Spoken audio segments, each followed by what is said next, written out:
Alright guys, we're gonna get started painting. Got everything cleaned up, prepped, ready to go. The frame looked nasty because that's a coating. I think it's a zinc coating that it puts on there when you do the etch and everything with the por-15 kit. So we're gonna do 2 coats of the por-15 rust preventative. Just 2 light coats. Get a nice coverage in there, let it dry, and then we're gonna finish it off with the por-15 top coat and chassis black. So, all right. So we're down here getting some paint on, man. It's the first coat. Covers really well. This stuff's like oil-based paint, I think, water-based, I don't know, but it goes on super slick. It's self-leveling. I'm just using a normal old paintbrush, now on bristle brush, painting this stuff on, and it looks awesome. Looks super good. Kind of hard to get up here on top, but not too bad. Like I said, it flows out really good. Looks really good. You don't really see any streaks. This is the first coat, so I'm going a little heavy, trying to get it to soak down into all the cracks and stuff. You can see where I haven't yet done it. But yeah, just trying to get around, really going heavy in all the seams and cracks, trying to get it soaked down in there so I can make a nice rust preventative coating. So yeah, that's where we're at. Getting everything nice and coated. Coming along really nice. Looking really good. Loving this product so far. Alright guys, we got 1 coat on here. 1 coat of the rust stop. And it is looking really good. It's a little thin in a couple places because I was just trying to do a nice light coat so I can let this dry just to where it's tacky, and then I'll do another heavier second coat of the rust stop on the whole front of this frame. It's looking really good. Some thin spots here and there, but that was just the first coat. Come back with another 1 or 2 maybe. I think 1 more coat will do it. Look really good and hold up well. So I'm going to do 1 more coat of the rust preventative or rust stop. Alright guys, got everything taped up, ready for some top coat. I'm going to try out this spray, see how well it works. Got everything prepped up, scuffed it with some Scotch-Brite, and then hit it with some wax and grease remover to help this stuff stick onto the rust preventative. So, alright guys, just got done spraying it down with top coat. Now the spray pattern on those cans is really good, and it leaves a little bit of a texture, not too bad, but it's a lot duller finish than the actual rust preventative that's brush on, which I actually like. It's more of a satin matte color. It's not super shiny. Gets in all the cracks and everything very well. So I'm confident that everything's sealed up really good, and I don't think I'll ever have a problem with rust in here again, at least for as long as I own the truck. Someday I'll probably do a front clip on this. Yeah, drop it, air ride, all that stuff. So it does the job for now. It wasn't too hard. Took a couple days, a lot of cleaning. Once it was cleaned, it was pretty quick. But yeah, you can see where it ran just a little bit. You know, I could come back with the sander, sand this stuff. It's really durable, and sand it smooth, respray it. But I'm not too worried about it. Like I said, someday I'm going to be in here doing some frame work, so yeah, does the trick for now.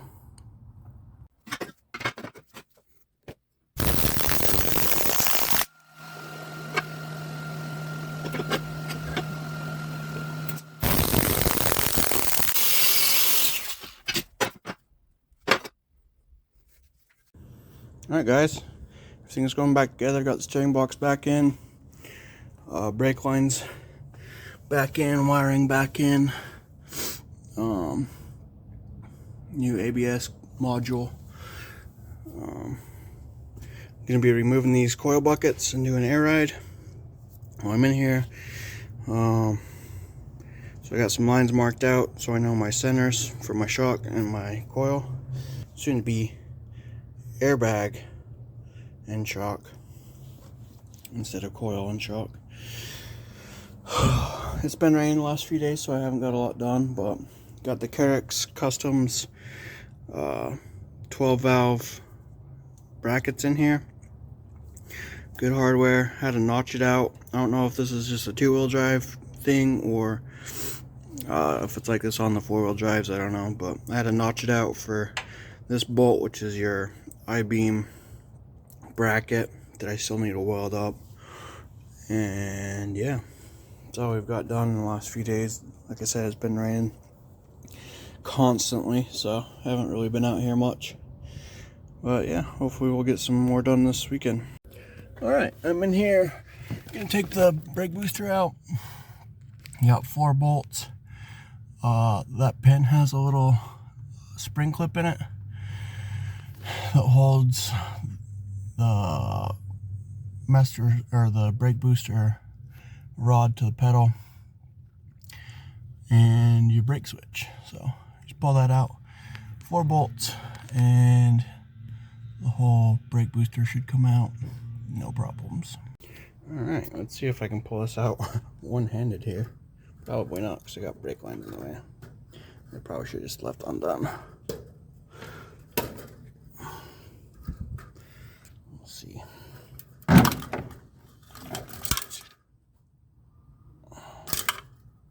Yeah, brake booster out. Alright, so as you can see, these two guys are not identical, obviously, made for two different trucks, but the only thing you need to do is modify that arm that goes to your brake pedal. Now the diameter of the hole is the same. Should just mount up fairly easy.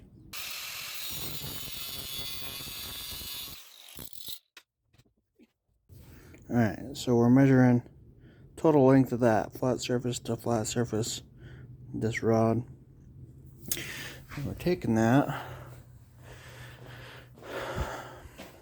and we're going to do the same thing here, flat surface to flat surface. I just decided to weld it up, so I beveled both ends and measured it, tacked it, measured it again, did a nice solid weld. Alright guys, so the Hydro Boost has different bolt pattern than the Vacuum Boost.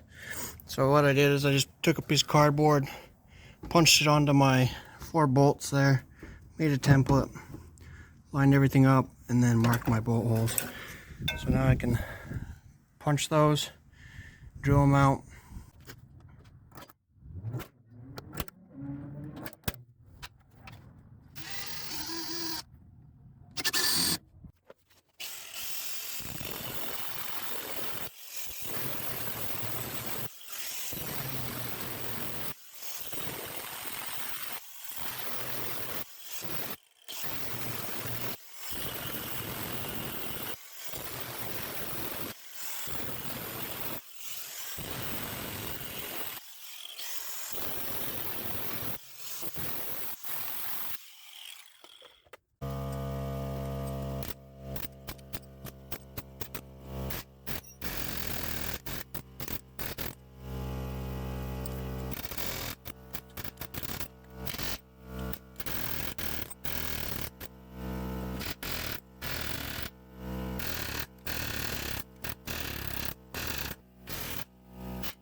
What do you think, guys?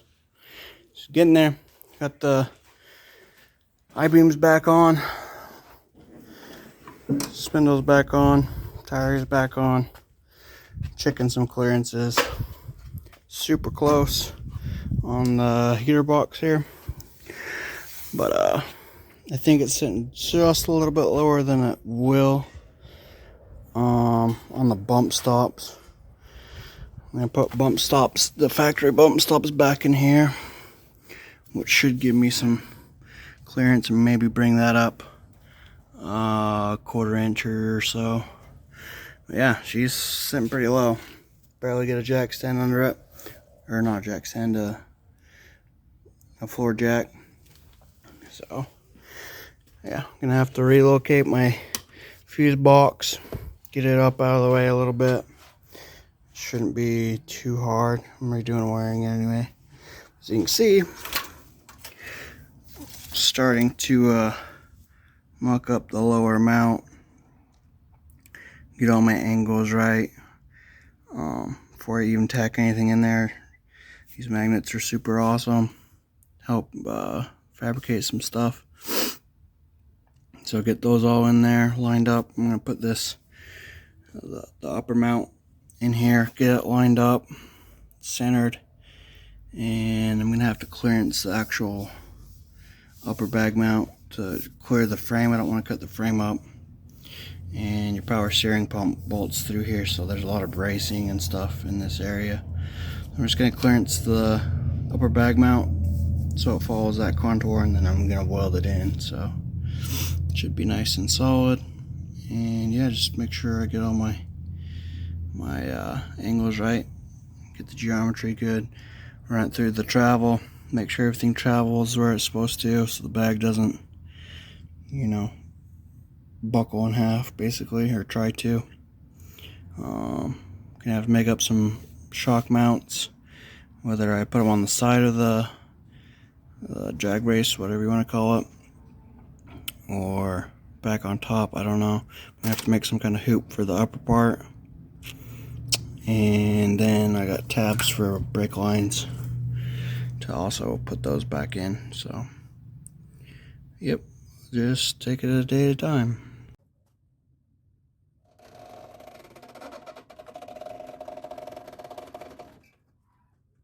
Alright, so I got the upper bag mount tacked in where I want it. I bolted the bag to the top mount to give me an idea of how level and how far forward and back this lower bracket needs to be.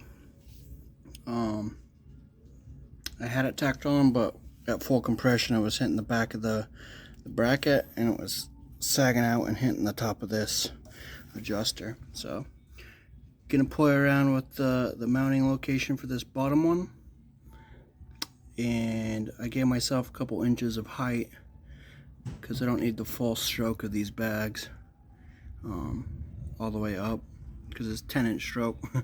Ride height to full drop is only about 5 or 6, I think. So try to get it right there in the middle, play around with my heights here, and get it tuned in just perfect before I clean everything up and final weld everything. So that's what I'm doing now.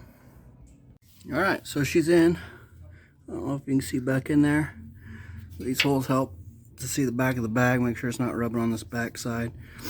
Plenty of clearance around my caster adjustment. I'm gonna have to drill a hole in there for the bottom mount, but yeah, I got it all marked. Got it all marked so I can keep my adjustment where I need it when I weld everything up, and then make that hole. Yeah, so I sprayed it with some weld through primer, front and back, frame side and bracket side, so should be nice and protected from any rust back there. And I can still weld that without having to clean it up again, so that'll be nice.